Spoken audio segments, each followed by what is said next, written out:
In this short tutorial, I will show you how to change the search engine in Google Chrome on your mobile device.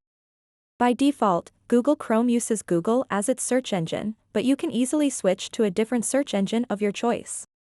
To get started, open up the Google Chrome web browser, and then tap on these three little dots at the bottom right corner of the screen.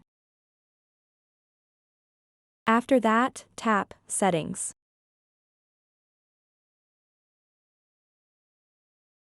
Once you are on the Settings page, tap Search Engine.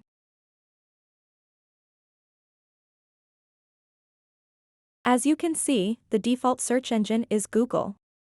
But you can change it to Bing, Yahoo, DuckDuckGo, or Yandex. Simply tap and select your preferred search engine. Once you've done that, tap Done at the top right to save changes. So that wraps up this tutorial. If you have any questions about this whole process, please let me know in the comments section below.